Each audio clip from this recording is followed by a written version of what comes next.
Sušenje šljiva je jedan od najlakših načina konzerviranja šljiva koji postoji. Vrlo je jednostavno i možete to uraditi čak i u vašoj kuhinji. Sve o dobrobitima svježih i suhih šljiva imate u videima koji su već objavljeni na našem kanalu.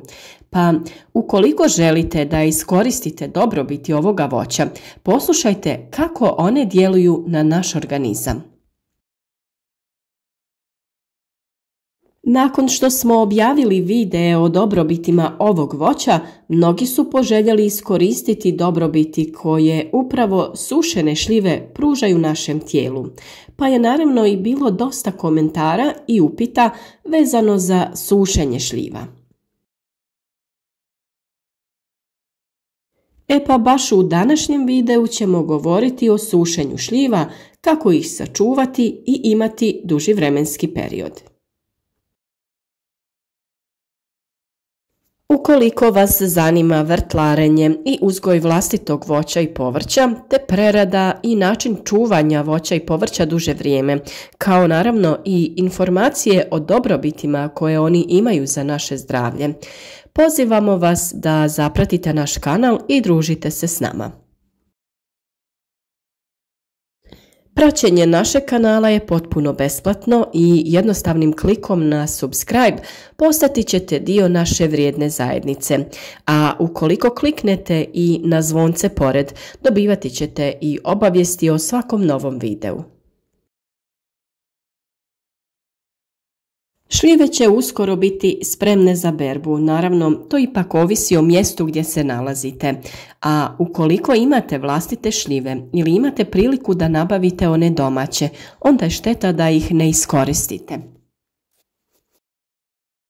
Šljive su odlične u kompotu, pekmezu, a naravno i sušene, jer tada čuvamo sve njihove dobrobiti. Kada se radi o samoj pripremi šljiva za sušenje, najviše vremena će vam zapravo oduzeti priprema i čišćenje šljiva, a sve ostalo je samo stvar provjere, okretanja i pakiranja šljiva dok se suše tokom sljedećih, na primjer, 10 sati. Šljive je naravno prethodno potrebno oprati i posušiti, nakon toga ih režemo i vadimo špice. Šljive se mogu sušiti cijele i prepoljene, ovako je jednostavnije izvaditi špice, a i sam proces sušenja je kraći.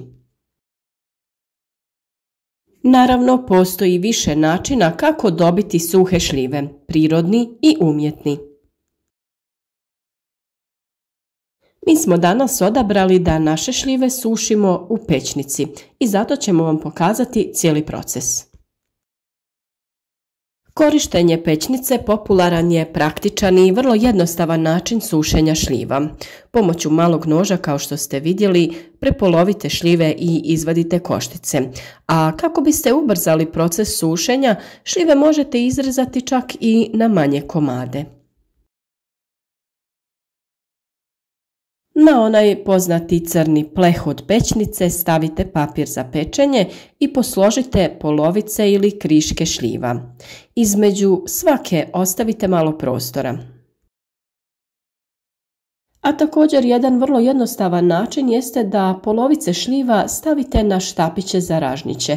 Na taj način kasnije će vam biti jednostavnije da ih okrećete. Vrlo je bitan i razmak, ako su šljive preblizu jedna drugoj tokom sušenja, produžiti će se proces dehidracije.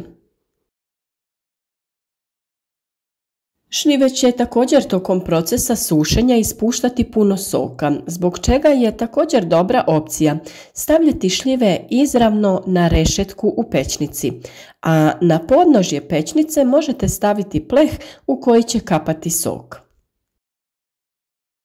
A pleh možete obložiti ovako papirom ili aluminijskom folijom te stavite ga direktno ispod rešetke kako bi sok kapao u to.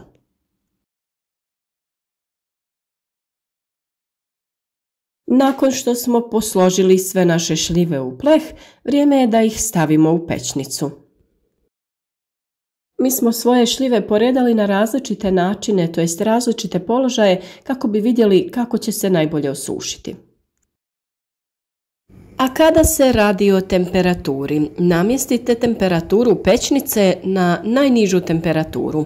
Obično je to oko 50 stepeni i provjerite ih svakih nekoliko sati.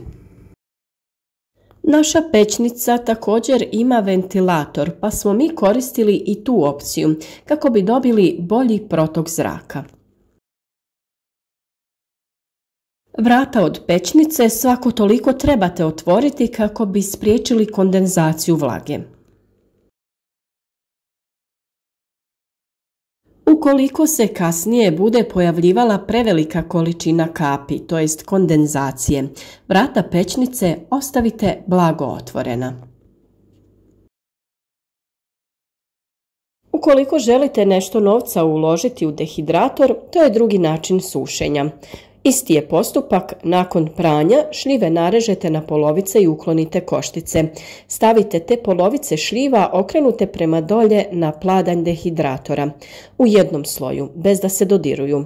Sušite prema uputama proizvođača dehidratora, no ne na temperaturi višoj od 55 stepeni.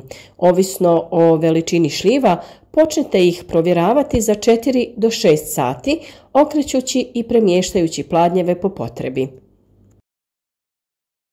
Kada jedna strana izgleda suho, preokrenite ih do potpunog sušenja. Izvadite one koje su se potpuno osušile, a one još vlažne ostavite još neko vrijeme da se suše. Provjeravajte svakih 1 do 2 sata, uklanjajte i pakirajte one potpuno osušene. Kada su šljive osušene, znaćete kad pri dodiru ne osjećate vlagu, ali su i dalje savitljive. A što se tiče naših šljiva u pećnici, okrećite ih svako nekoliko da biste postigli ravnomjerno sušenje.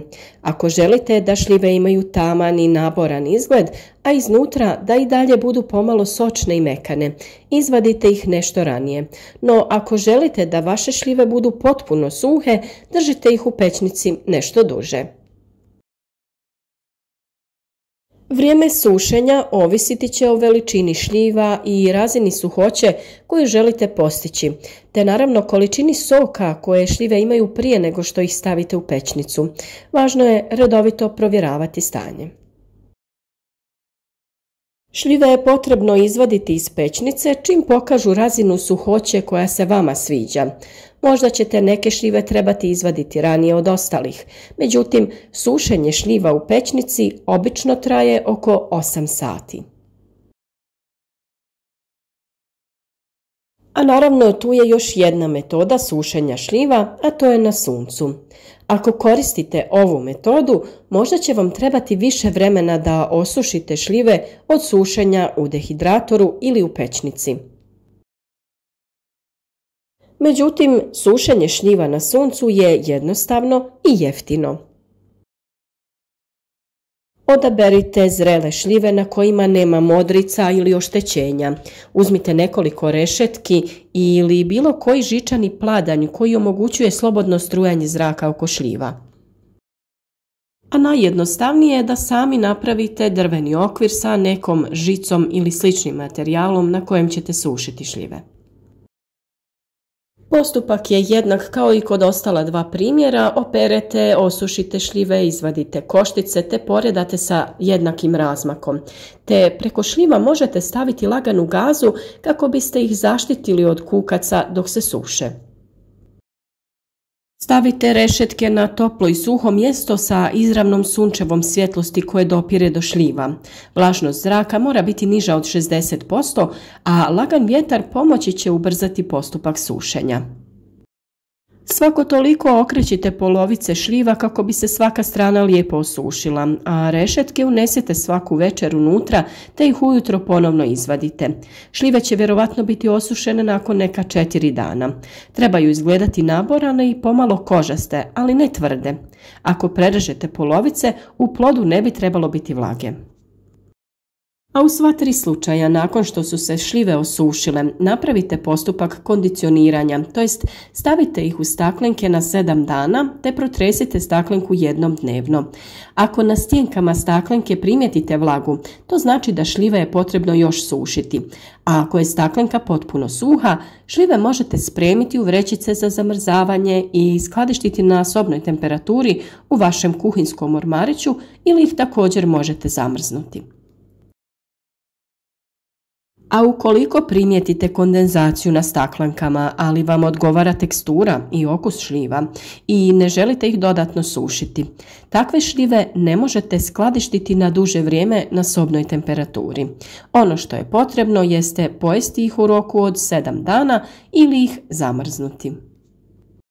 A kao što vidite, mi smo postupak sušenja isprobali i na drugom voću poput krušaka i banana. I u tom slučaju rezultat nas nije razočarao. I ovo voće se lijepo osušilo i stvarno smo uživali u konzumaciji. Nadamo se da ćete i vi isprobati jedan od ovih primjera i da ćete cijelu zimu uživati u blagodatima ovog zdravog voća.